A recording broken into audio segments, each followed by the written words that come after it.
চুল ঠিক করা ছেড়ে দিয়ে অ্যাক্টিং করো, অ্যাক্টিং। হ্যাঁ অমিত, সাইলেন্স। এই বুমটা আমার মুখের ভেতর ঢোকাবে নাকি? এটা শুটিং হচ্ছে না সার্কাস হচ্ছে? Who the hell is laughing here? কে হাসলো? এই, তুই হাসলি? তুই হাসলিস?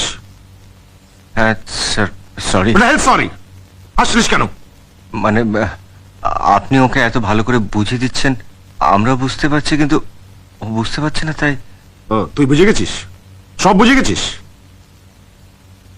তাই ডায়লগটা বলতে পারবি?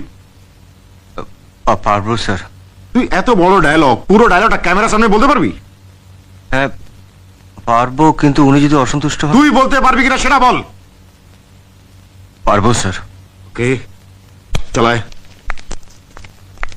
হ্যাঁ হ্যাঁ, আমি একটা অপরাধী, সমাজের বুকে আমি একটা কলঙ্ক।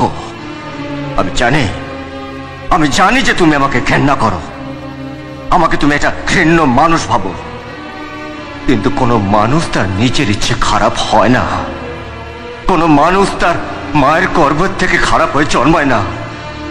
কোনো চোর আনন্দে চুরি করে না, কোনো ডাকাত আনন্দে ডাকাতি করে না, কোনো বেশ্যা তার নিজের ইচ্ছাতে নিজের শরীর বেচে না।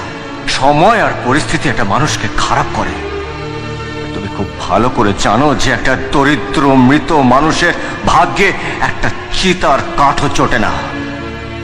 তাই এই পৃথিবী আমাকে একটা জিনিসই শিখিয়েছে, গরিব হয়ে জন্মানোটা কোনো অন্যায় নয়, কোনো পাপ নয়, কিন্তু গরিব হয়ে মরাটা সবচেয়ে বড় অন্যায়, সবচেয়ে বড় পাপ। সবচেয়ে বড় অন্যায়, সবচেয়ে বড় খুব ভালো, সবচেয়ে বড়। Excellent, excellent.